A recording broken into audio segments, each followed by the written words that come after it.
방송에서 제공하는 투자 정보는 투자 판단에 대한 조언입니다. 방송에서 제공하는 주식의 가치, 가격 상승 및 가격 하락에 대해서는 방송사에서 보장하지 않습니다. 시청자 여러분 안녕하십니까. 오늘장 내일장 일부 출발하도록 하겠습니다. 서정덕입니다. 이번 한 주도 쉽지 않은 한 주였습니다. 한 주를 마무리하는 금요일장까지도 코스피 현재 약보합세 이어지고 있고요. 코스닥 같은 경우에 상승 전환하긴 했습니다. 일단 이번 한 주를 돌이켜보자면 반등다운 반등은 수요일 딱 한 차례였습니다. 나머지 시장은 모두 어려웠고요. 변동성 강하고 말 그대로 약세장이 이어지고 있는 상황입니다. 일단 미국 영향이 굉장히 큰데요. 미국 증시 또다시 전일 하락했습니다. 긴축 기조를 이어가는 가운데 내년도 점도표는 1회 하향 조정을 했습니다. 이 부분보다는 글로벌 경기 둔화 부분에 지금 초점이 좀 맞춰져 있는 상황입니다. 또 연방정부 셧다운 가능성이 또다시 제기가 된 부분이 미국 증시를 하락시켰고요. 우리 시장에도 영향을 그대로 주고 있습니다. 우리 시장을 크게 보자면 글로벌 경기 상승 둔화 측면이 크고 그 다음으로는 미중 무역 분쟁의 불확실성 그리고 국내 기업 경기도 좋지 못합니다. 실적 하향 조정 가능성이 제기가 되면서 이른바 크게 보자면 삼중고에 시달리고 있고요. 이 외에도 하드 브렉시트에 대한 여러 가지 이야기들, 노딜 브렉시트에 대한 부분 그리고 미군이 시리아 철수한다고 하면서 이 중동과의 정치적 이슈까지 더해지면서 우리 시장을 둘러싸고 있는 그리고 대내, 대외적으로도 모두 다 쉽지 않은 국면에 처했습니다. 그러다 보니 오늘 시장 그리고 앞으로의 시장도 긍정적으로 낙관할 수만은 없는 상황인데요. 거래소 시장부터 보자면 눈치 보기 강합니다. SK하이닉스는 반등 나오지만 삼성전자는 하락하고 있고요. 또 운송장비, 화학, 통신, 금융주 등은 선방합니다. 코스닥은 지금 상승세를 이어가는 가운데 그동안에 많이 빠졌던 종목들이 강하게 치고 올라옵니다. 시총 상위주들 대다수가 상승했는데 특히나 많이 밀렸던 포스코 캠텍 같은 경우에 오늘 8%가 넘는 급등 흐름을 또 이어가는 모습입니다. 자, 한 주를 마무리하는 금요일장입니다. 그리고 다음 주 딱 5거래일이 2018년도의 마지막 거래일로 남아 있습니다. 그러다 보니 이번 한 주도 마무리 잘 해야 될 것 같고요. 다음 한 주에 대한 전략들도 잘 세워야 될 텐데 오늘장, 내일장과 함께 하시면서 2018년도 마무리 전략들 가져가 보시면 좋을 것 같습니다. 헤드라인 뉴스부터 전해드립니다. 농산물 가격과 기름값이 떨어졌습니다. 이렇게 되면서 생산자 물가는 3년 1개월 만에 가장 큰 폭의 하락을 보였습니다. 한국은행은 지난달 생산자 물가지수가 한 달 전보다 0.7% 내린 104.67포인트로 집계됐다고 밝혔습니다. 폭염 때문에 급등했던 농림수산품 물가는 4%가 넘게 하락했고 유가 하락의 영향으로 공산품도 0.9%나 떨어졌습니다. 미국이 중국 정부의 지시를 받고 해킹을 한 혐의로 이 중국인 해커 2명을 기소하면서 중국이 기술 도둑질을 저지르고 있다고 비난하자 중국이 거세게 반발했습니다. 화충잉 중국 외교부 대변인은 중국은 어떠한 상업적 기밀을 훔치는 행위에 가담한 적이 없고 이를 지원한 적도 없다고 말했습니다. 그러면서 미국의 이번 조치는 국제관계의 기본 원칙을 심각하게 위반하는 것이며 양국의 협력관계를 크게 손상하는 일로 매우 악질적이라고 비판했습니다. 도널드 트럼프 미국 행정부가 시리아에서의 전면 철군에 이어 아프가니스탄 주둔 미군 병력의 감축도 검토하고 있다고 로이터 통신과 월스트리트저널 등이 보도했습니다. 로이터는 익명의 당국자들을 인용해 아프간에 주둔 중인 14,000명의 병력 가운데 수천 명을 복귀시키는 것을 검토하고 있다며 트럼프 대통령은 아프간의 미군을 주둔시키는 데 대한 모든 인내심을 잃었다고 전했습니다. 올해 주식시장은 오는 28일까지 운영됩니다. 내년 2일 오전 10시부터 새해 시장이 문을 여는데요. 12월 결산법인의 배당락일은 27일로 투자자가 26일까지 주식을 사게 된다면 배당을 받을 권리가 생깁니다. 새해 주식 거래는 내년 1월 2일부터 다시 시작되는데 증시 개장식에 따라 매매 거래 시작 시간은 오전 9시에서 10시로 1시간 늦춰지게 되고 지금과 같은 오후 3시 반에 장이 마감됩니다. 국내 증시 흐름 바로 살펴봅니다. 코스피는 현재 약보합권 이어가고 있는데 낙폭이 조금 더 커지면서 2052포인트대까지 내려왔습니다. 2052.72포인트, 7포인트 정도 지금 빠지고 있는데 하루간의 흐름 정리하겠습니다. 2060포인트 장 초반에 고점 찍었고요. 저점은 2050포인트 부근입니다. 한마디로 위아래로 크게 변동성이 보이진 않고 이 안에서 박스권 매매가 지금 되고 있는 상황입니다. 이렇다 할 호재가 없는 상황에서 중국 경제 공작 회의에서도 방향성이 제시가 됐는데 중국 증시는 크게 움직이지 않습니다. 오히려 빠지고 있고요. 우리 시장도 빠지고 전체적으로 아시아 증시 지금 힘든 상황입니다. 수급 주체 만나볼까요? 기관만 열심히 사줍니다. 오늘 기관이 사지 않았다면 거래소 시장 자칫하면 무너질 수도 있는 시장입니다. 3,528억 원이나 기관의 대량 매수가 들어왔는데 금융투자, 투신, 연기금 할 것 없이 전 주체가 골고루 사주고 특히나 연기금이 오늘 534억 원 대량 매수에 오랜만에 또 들어옵니다. 외국인은 2,173억 원이나 매도하고요. 개인도 1,173억 원 팔고 있는 상황입니다. 시가총액 상위 종목들의 흐름 짚어볼 텐데 말씀드린 대로 삼성전자는 1.03% 빠지면서 33만 8천 원 초반대까지 밀려 내려가면서 신저점 부근입니다. 또 SK하이닉스 900원 상승합니다. 상승폭이 좀 제한적입니다. 6만 원을 장중에 넘기도 했는데 지금 6만 원 밑으로 다시 내려왔고요. 셀트리온 빠집니다. 그리고 현대차는 강보합권 유지를 하네요. 다음 살펴보도록 하죠. LG화학, 삼성바이오로직스, SK텔레콤까지 모두 상승합니다. 특히나 LG화학 같은 경우에는 이 거래일 전에는 3%대의 상승, 어제는 또 그대로 하락, 오늘은 그대로 오르는 35만 원 부근에서의 박스권 트레이딩이 계속해서 이루어지고 있습니다. 35만 원이 무너지면 다시금 올라가는 모습들이 지속적으로 보이고 있고요. 삼성바이오로직스는 지금 1.89% 소폭 상승, SK텔레콤 역시 소폭 반등합니다. 한국전력과 포스코 빠지는데 포스코는 25만 원 다시 붕괴됐습니다. 다음 살펴보도록 하죠. 삼성물산 상승하고요. KB금융, 신한지주, KB금융은 빠지고 신한지주는 올라가면서 지금 은행주들 같은 경우에도 상반된 흐름이 좀 나옵니다. 네이버가 좀 크게 빠집니다. 현대모비스도 오늘 3%대의 하락이 이루어지고 있습니다. 다음 살펴보도록 하죠. 코스닥 시장은 671포인트, 상승폭은 제한적입니다. 670포인트 위에서 움직이는데 일중 흐름들 정리해봅니다. 하루를 보시면 675포인트 장중에 좀 크게 상승을 하기도 했습니다. 저점 668포인트 찍고 좀 급등이 나오는 모습이 보였는데 이후에 지금 숨고르기 들어갔고요. 전체적으로 더 이상의 상승 흐름은 가져가지 못하고 있는 상황입니다. 수급 주체 보시면 기관 외국인 쌍끌이 매수가 코스닥에서 나오고 있습니다. 기관 437억 원, 외국인은 375억 원 사줍니다. 그리고 개인은 742억 원. 일단 하락장에서 어제 개인들은 좀 담았는데 오늘 장에서는 바로 차익 실현에 나서는 모습들 확인이 됩니다. 다음 살펴보도록 하죠. 시총 상위주들 일단은 CJENM의 하락이 좀 두드러집니다. 다른 종목들 대다수가 큰 폭의 상승이 나오거나 소폭 하락하는 정도인데 CJENM은 장중에 4%가 넘는 급락세가 이어지기도 했습니다. 셀트리온 헬스케어, 신라젠 소폭씩 빠지는 가운데 포스코캠텍 오늘 전기차 관련주들이 2차 전지 관련주들이 굉장히 크게 상승을 합니다.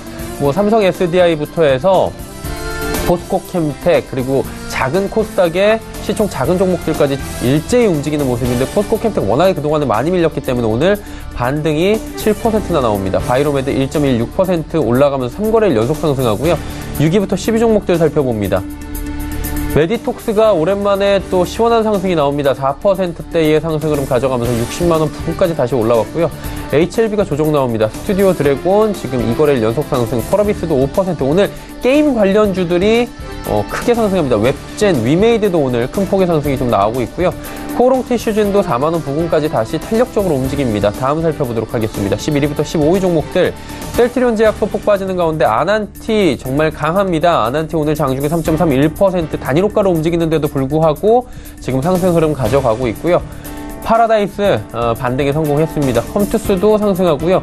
슈젤 오늘 보톡스 관련주들이 큰 폭의 상승이 나오면서 슈젤이 다시 시총 15위까지 등극을 합니다. 원달러 환율의 흐름 짚어봅니다. 오늘은 또 조정이 나오네요. 1123원 20전에 거래가 되고 있습니다.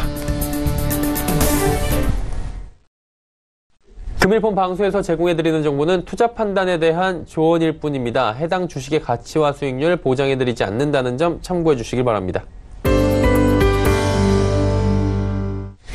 오늘장 이슈 살펴봅니다. 펠리즈 투자인 리서치 김민수 대표입니다. 안녕하십니까? 네, 안녕하십니까? 예, 조금 전에 보니까 포스코캠텍 크게 올라가고 있는 상황이고요. LG화학 그리고 삼성 SDI 전기차 관련주들의 지금 상승이 돋보이는데 변화 어떻게 보십니까? 네, 일단 최근 들어서 글로벌도 마찬가지지만 국내 정부에서도 여러 가지 전기차 관련된 행보를 좀 빠르게 가져가려고 이어지는 상황들이고요. 그와 함께 그동안 좀 많이 밀렸다라는 관점 쪽에서 주가의 변화들이 이어진다고 봐야 될 것 같은데 대표적으로 먼저 수소 전기차가 시장에서 두각을 나타낸 뒤에 그다음에 전기차까지 확산되는 그런 분위기인데 대표적으로 글로벌 차원에서 봤었을 때 EU가 변화가 나오기 시작하는데요. 유럽 쪽에서 이제 평균 COT 그러니까 이산화탄소 배출량을 목표치를 감축하는 목표치를 조금 더 타이트하게 가져가고 있는 상황들인데 그런 상황이 나오다 보니까 1기업인 폭스바겐이 잘못하게 되면 1조 8천억 정도까지 벌금을 낼 수 있다라는 쪽에 위기감도 같이 나오고 있는 상황들이고요. 그러다 보니까 어떤 유럽 수요만으로도 봤을 때 세계의 배터리 공장이 풀 가동돼야 이런 어떤 이번에 EU의 목표치를 달성한다는 관점 쪽으로 봤을 때 조금 더 타이트하게 그리고 또 빠르게 전기차 시대가 오겠구나라고 하는 여러 가지 변화가 깔려 있다고 봐야 될 것 같고요. 두 번째로 국내 정부에서도 자동차 부품 산업 활성화 방안을 공개하면서 좀 더 박차를 가하기 시작했는데 2022년까지 앞으로 한 3년 내에 전기차의 국내 생산 비중이 현재 1.5%에서 10%대. 그러면 이제 조금 더 돌아다니는 차들이 눈에 띄지 않을까 생각되고 있는데 그와 함께 전기차 보조금과 충전소 확대, 거기다가 미래차 핵심 부품 개발에 2조 원을 투입한다는 약속을 했던 만큼 그에 따른 어떤 변화들도 좀 빨라지겠다는 행보들이 주가에도 나오고 있다고 봐야 될 것 같고요. 그런 차원에서 이렇게 주가가 한 폭 좀 크게 조정을 받은 상황 쪽에서 전기차 2차전지 관련된 쪽에서 무엇을 사야 되느냐라고 했었을 때 그래도 답을 내릴 수 있는 딱 한 종목이라고 하게 되면 포스코 캠텍이라고 봐야 될 것 같고요. 특히 이번에 합병을 통해서 국내 유일의 양극재, 음극재 제조업체로 탄생하게 되는데 그런 흐름으로 보게 되면은 이제 앞으로 내년 실적 전망도 나오긴 하는데 이 부분은 아직 합병 전에 실적 흐름이다 보니까 내년 4월달 이후에 회사의 합병과 관련돼서 나올 수 있는 실적 흐름들을 생각해 보게 되면 올해 지금보다 레벨업이 상당히 커지겠구나라는 부분들도 생각해야 될 것 같고요. 게다가 이어지는 시너지 효과라든가 포스코 그룹 내에서 신재생 에너지와 관련된 부분에 어떤 주도적인 역할을 할 가능성이 높은 회사다라는 쪽으로 봤을 때 위상이 커지는 부분까지 고려해 보게 되면 지금 계속 관심이 필요하다라는 쪽으로 보셔야 될 것 같습니다. 대장주 포스코 캠텍을 보자라고 또 언급을 해주셨는데, 자, 이제 뭐 금요일장이고요. 다음 주 딱 5거래일만 지나면 2019년도가 새롭게 시작이 됩니다. 그러다 보니 어떻게 12월 마감을 해야 되나, 한 해 마감을 해야 되나라고 고민들 많이 되실 것 같은데, 어떻게 보고 계십니까? 나머지 5거래일 정도는? 네, 오라는 산타 할아버지는 오시지 않은 채, 산타랠리는 물 건너 가는 상황이고요. 그와 함께 지금 여러 가지 올해를 마무리하면서 내년을 바라보는 시각 자체가 어떻게 보면 편하지가 않다는 게 가장 큰 또 중론으로 봐야 될 것 같고요. 일단 최근 들어서 또 그나마 버텼던 미국이 약세로 돌아서는 가운데 국내 증시도 이런 하락세로 이어졌던 한 10월 달부터 빠르게 하락했던 부분만큼 여러 가지 변화가 그대로 노출되어 있는 상황이라고 보시면 될 것 같은데 일단 무엇보다 그래도 먼저 국내 증시는 신흥국 관점과 함께 하락했던 부분을 생각하게 되면 싸다라는 게 가장 크게 나올 수 있는 부분들이고요. 게다가 이제 이번에 연준에서 스탠스 변화, 즉 내년 금리 인상 속도를 조절하겠다는 관점이 나오다 보니까 이 달러화가 약세 쪽으로 돌아가는 상황 쪽에서 어떤 신흥국 관점 쪽에선 기회 요인이 될 수 있지 않을까라는 쪽도 바라보고 있는데요. 하지만 또 하나 이제 윈도우 드레싱 같은 경우도 연말로 이어지면서 한 번쯤 변화가 나오는 게 아니냐라는 쪽도 생각할 수 있는데 오히려 지금 같은 경우는 윈도우 드레싱이 아니라 그동안 쌓고 쌓여왔던 공매도가 청산이 좀 될 수 있느냐가 더 중요하지 않을까 싶습니다. 이런 쪽이 들어와야 숏 커버링과 함께 강한 저점대에서 매수세가 들어올 수 있을 텐데 이런 부분들이 연말까지 진행되는지는 좀 더 지켜봐야 되겠는데 반대로 공매도 입장 쪽에서 생각하게 되면 특별히 지금 청산해야 될 이유가 없다라고 하게 되면 그냥 또 끌고 가는 것도 하나의 전략이 아닐까 싶기 때문에 지금은 전반적인 시장 흐름을 봤을 때 한 2050선 그리고 그 정도에선 싸다라는 하방 경직성은 생각해 볼 수 있어도 바로 그러면 2100선 이상으로 올라갈 만한 상승 모멘텀이 강하냐 그런 것도 아닙니다. 그러다 보니까 일단 여전히 시장 흐름에 대해서는 정체에 대해서 무게를 두시는데 특히 이제 내년 같은 경우 그래도 제약 바이오 쪽 특히 1월 달에 JP모건 헬스케어 컨퍼런스가 있다 보니까 그에 따른 어떤 모멘텀들은 항상 1월 달에 주역이었던 만큼 그에 따른 변화가 나올 가능성도 생각해 볼 필요가 있을 것 같고요. 그 밖에 얘기가 나오는 전기차라든가 특히 또 유틸리티 관련된 약간 방어적인 성격 쪽 그리고 지배구조 개선 관련된 종목들 대표적으로 이번에도 하반기에 가장 뜨거웠던 한진카를 비롯한 여러 가지 변화 가능성 있는 종목들 대림산업부터 현대 그린푸드와 같은 종목들도 그런 변화에 흐름들을 시사했다라는 관점 쪽에서 이런 종목군 같은 경우는 내년에도 계속 관심이 필요하다고 봐야 될 것 같습니다. 네, 알겠습니다.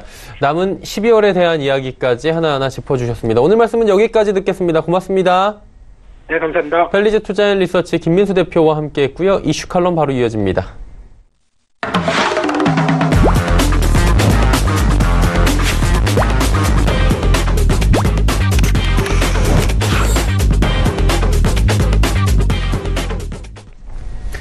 이슈 칼럼 바로 이어가도록 하겠습니다. 미중산업경제연구소 조용찬 소장과 함께합니다. 소장님 안녕하십니까?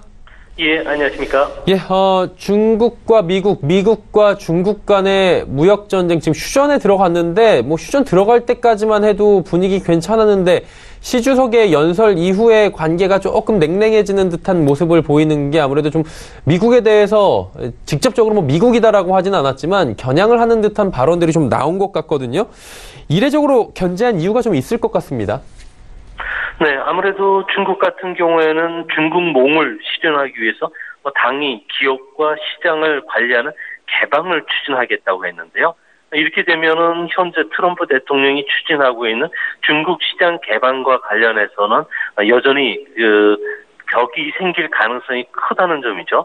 또한 중국이 미국을 염두에 두고서 패권주의라든지 내정 간섭에 명확히 반대한다. 그리고 중국은 국제 질서의 수호자라고 강조했는데요. 이는 앞으로 AIB라든지 1대1로 그리고 남중국해에서 미국과 충돌할 수밖에 없기 때문에 그렇습니다. 이처럼 시진핑 국가주석이 미국과 중국의 경쟁력 차는 한 3분의 2, 군사력은 3분의 1 정도밖에 안 되지만 중국이 장기전에 들어가면은 미국을 압도할 수 있다고 보고 있는데요. 이같이 보는 분과는 앞으로 연평균 6%씩만 성장을 하더라도 2030년 그리고 연평균 4%로 낮게 성장을 하더라도 2040년에는 미국의 GDP를 추월할 수 있기 때문에 그렇습니다. 중국 같은 경우는 이런 성장세 그리고 역동적인 내수시장 그래서 이게 무역에서 차지하는 비중을 10분 활용해서 앞으로는 5G뿐만 아니라 로봇, AI, 전기차, 친환경 산업과 관련해서는 자신들이 싼 인프라를 통해서 국제 표준을 하나둘씩 만들어가겠다는 디지털 지원 전략을 분명히 했다는 점에선 앞으로 미국과의 충돌이 좀 불가피하지 않을까 보입니다. 지금 미중 관계가 지금 계속해서 풀려갈 듯 오히려 악화되고 있는 한마디로 하나가 풀렸다 생각하면 또 다른 게 이슈가 터져서 오히려 악화가 되는 이런 부분들이 계속되고 있는데 90일간의 휴전 지금 꽤 지났습니다. 시일이. 이게 만약에 불발될 경우에 3월에 관세 부과가 될 텐데 그렇게 된다면 G2에는 어떤 영향이 구체적으로 가게 됩니까? 네, 만약 이견이 좁혀지지 않아서 2천억 달러의 중국 수입품에 대한 관세가 25%로 3월 2일부로 올라가게 되면은 미국의 GDP는 0.4% 감소하게 되고요. 중국은 0.6%, 세계 무역도 0.6% 정도 감소하기 때문에 우리나라의 성장률도 0.2%에서 0.3%포인트 정도 떨어질 수가 있습니다. 다만 여기서 무역전쟁이 그치는 게 아니라 중국이 미국을 겨냥해서 원자재라든지 부품 수출을 중단시키는 문제도 있을 거고요. 반도체를 비롯한 첨단 기술 제품에 대해서 반독점 위반에 따른 벌금 부과로 맞대응할 가능성이 있는데요. 이렇게 되면 미국 같은 경우에는 중국산 수입품 나머지 분이죠. 2,670억 달러에 대한 수입품의 관세를 부과하게 되고요. 또 내년 4월 환율 조작국 지정고 같은 여러 가지 악재들이 도사릴 수가 있습니다. 이렇게 되면은 미중 무역 전쟁이 실제 전면전으로 치달을 경우엔 미국의 소비자 물가 지수는 0.9% 내년에 올라가게 되는데요. 이렇게 되면 연준이 금리를 동결하고 싶어도 추가적으로 물가 상승에 따른 금리 인상분 0.5%포인트 정도를 인상할 수밖에 없습니다. 이렇게 되면 미국은 GDP 성장률이 시차를 두고서 1% 이상, 중국도 1.5%, 그리고 세계 GDP도 0.8% 정도 감소하는데요. 성장률 감소가 꼭 나쁘다는 것은 아니지만 세계 무역도 함께 2% 정도를 줄이게 됩니다. 이렇게 되면 우리나라 GDP는 최소 0.6에서 많게는 1% 정도 감소하기 때문에 성장률이 잠재 성장률 이하로 떨어지는 상당히 어려운 상황에 봉착할 수도 있기 때문에 내년도 전 세계가 미중 간의 무역 합의에 주목하는 이유도 여기에 있는 것으로 보여집니다. 결국에는 미중 간의 무역 분쟁, 지속적으로 소장님께서 언급해 주신 부분이 이게 터졌을 때부터 장기화될 확률이 높다, 쉽게 합의할 수가 없다라는 부분인데 결국에 지금 그렇게 되고 있는 거거든요. 그러다 보니까 중국 같은 경우엔 지금 경제공작회의에서 청사진을 내놓고 경기 부양책을 내놓은 상황인데 어떤 청사진을 지금 내놓고 있는 상황입니까? 네, 내년도에 중국은 상당히 중요한 해인데요. 중국 건국 70주년 해고요. 또 시 주석이 주도하고 있는 이게 제2의 개혁 개방을 추진하는 원년입니다. 여기에 13.5개년 계획과 관련해서 아주 중요한 회의이기도 하기 때문에 중국 정부는 무엇보다도 4가지 경제 정책과 관련된 키워드를 제시했는데요. 첫 번째는 안정성장입니다. 경기 하락을 피할 수 없기 때문에 취업이라든지 금융, 투자, 외국 자본, 그리고 대무역, 경기 예측의 안정성을 무엇보다 주력했다는 이야기는 무역 전쟁을 피하지 않겠다는 이야기고요. 두 번째로는 적극적인 재정 정책과 감세 정책을 함께 필요로 했다는 겁니다. 앞으로 도로라든지 철도, 지하철, 공항 같은 인프라 투자에 좀 더 신속하게 들어가기 위해서 재정 적자 목표치를 GDP 대비해서 3%까지 끌어올리게 되고요. 또 수출 주도 성장 방식을 내수로 돌리기 위해서는 서민들의 세부담을 줄이는 문제, 그리고 가처분 소득을 늘려주기 위한 문제, 그리고 올해보다도 더 큰 규모의 감세안을 측정하게 될 것 같고요. 또 소형차 구입 시 등록세 감면 같은 정책도 쓸 가능성이 높습니다. 그리고 세 번째로는 미시적인 활력을 주는 정책인데요.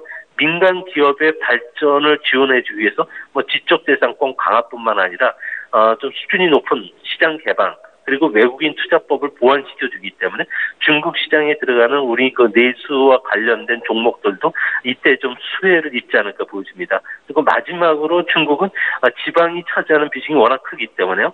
지방 경제 활성화를 추진하는데요. 여기에는 중국의 부동산 버블을 막기 위해서 호구제도와 같은 대대적인 개혁도 추진할 것으로 보여지고요. 부동산 시장이 위험해진다면 아무래도 3-4차례 정도 지준율을 또 낮춰줄 가능성이 있는데요. 이렇게 되면은 1%포인트 지준율 인하 시마다 우리나라 원화로에서는 200조 원 정도가 시중에 자금이 공급되는 효과가 있기 때문에 내년도 중국 경제는 외국인들이 보는 듯이 5%대로 성장률이 둔화되기보다는 한 6.2% 전후에 안정성장이 유지되지 않을까 보여집니다. 지금 중국 내년 경제 운용이나 여러 가지 이야기 들어보면 안정이라는 단어가 굉장히 입에서 자연스럽게 나오는 것 같은데 이렇게까지 안정을 추구하는 이유가 대외적으로 알려지지 않는 내부에 터질 만한 문제들이 있는 건가요? 네, IMF가 추정한 바에 따르면 올해 중국의 GDP 성장률은 6.6%로 92년도 중국이 사회주의 시장 경제를 도입한 이후에 가장 낮았다고 합니다. 문제는 내년도에는 6% 성장을 보장할 수가 없기 때문에 중국 정부 입장에서는 상당히 곤욕스러워지고 있는데요. 우선 미중 무역 전쟁의 영향으로 인해서 돼지고기 가격이 20%나 급등을 했습니다. 중국의 돼지고기 가격은 중국 물가의 기준이 되기 때문에 상당히 중요한 부분이 되는데요. 이뿐만 아니라 은행들이 민간 대출을 꺼리면서 로봇이나 AI 산업들도 어려움에 처할 정도로 시중의 자금난이 심각합니다. 이 때문에 기업들이 도산이 급증하고 있고요. 상업은행의 부실채권 같은 경우는 300조 원이 넘고요. 또한 개인 간 대출 플랫폼이라고 하는 P2B 같은 경우에는 규모가 한 240조 원 정도 되는데 여기에 금융기업들이 야밤 도주를 하는 문제들이 일어나면서 공유 산업의 버블이 지금 붕괴되고 있다는 겁니다. 이뿐만 아니라 여러 번 이 시간에도 말씀드렸는데요. 중국의 지방 도시들 같은 경우는 일반 아파트 가격이 근로자 월급의 200년분에 해당이 됩니다. 모기지를 안고 있는 지방 가구들 같은 경우에는 3분의 1이 지금 파산 위험에 처하고 있는데요. 집값이 계속 상승하면은 이자나 원리금 상환 부담이 늘면서 소비가 줄게 되고요. 반대로 집값이 또 하락하면은 중국한 서브프라임 위기에 빠질 가능성이 있다는 겁니다. 중국은 외부에서 볼 때는 화려한 모습만 보이고 있지만 내부에서는 그야말로 봄날의 살얼음을 밟듯이 매우 위태로운 상황이 현재는 진행되고 있기 때문에 내년도 중국 경제와 관련해서는 상당히 좀 주의 깊게 지켜보셔야 되지 않을까 생각이 됩니다. 일단 내년도 중국 경제 쉽지 않을 것이다라는 예측들이 많이 나오는데 구체적으로 들어보니까 굉장히 지금 어려운 상황인 것 같은데 그러다 보니까 중국 경제 지금 경착륙이냐 연착륙이냐 이 부분을 두고도 설왕설래가 지금 있는 것 같습니다. 소장님 보실 때 어떻게 연착륙 가능하다고 보고 계십니까?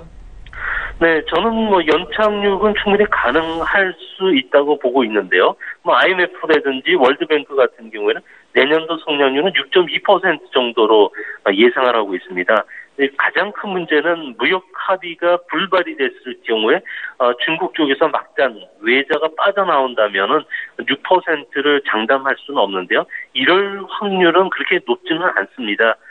중국 경제를 낙관적으로 보지 못하는 측면에서는 아무래도 중국이 경기 순환상 경기 동행 지수가 아예 하락 국면으로 좀 들어가고 있는 상태고요.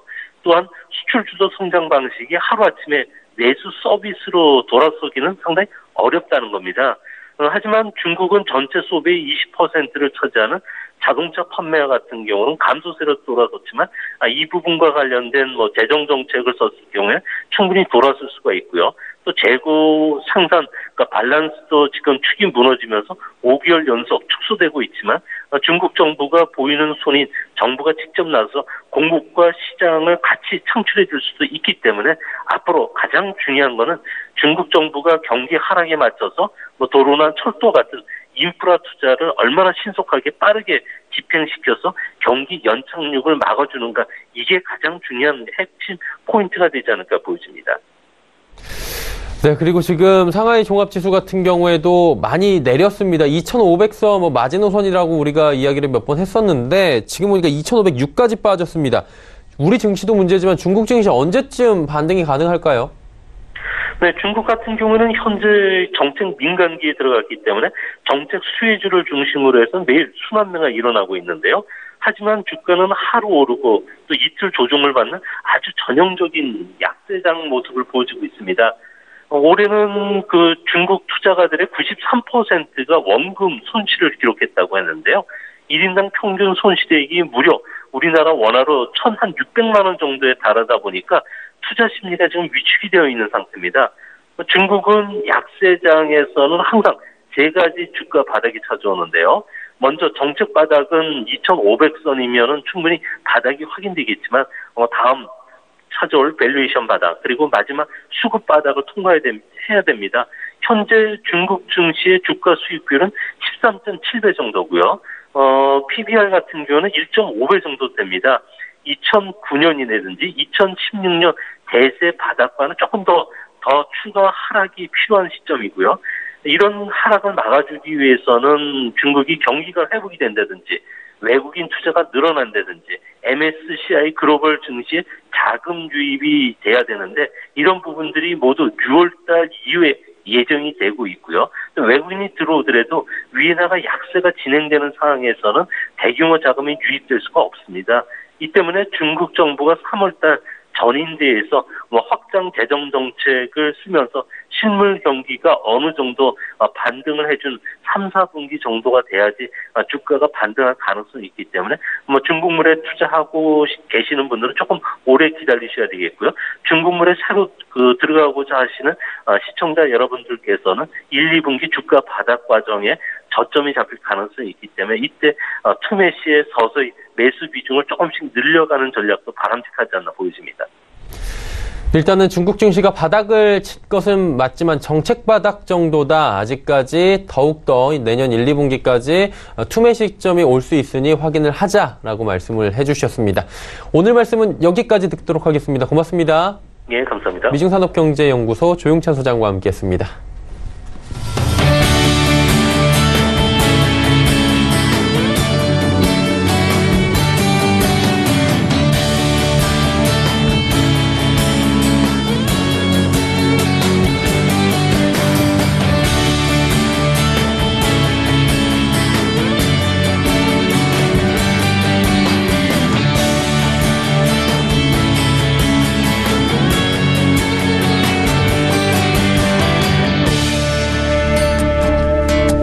오늘 시장 일정 일부 함께 하셨습니다. 잠시 뒤 2부에는 두 분의 전문가와 함께 이제 시장의 종목들 짚어보고요. 여러분이 궁금하신 종목 상담 이어가는 시간, 레벨업 트레이딩 타임 시간이 준비가 되어 있습니다.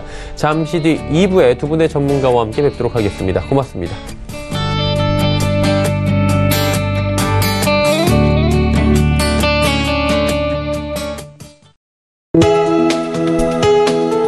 본 방송에서 제공하는 투자 정보는 투자 판단에 대한 조언입니다.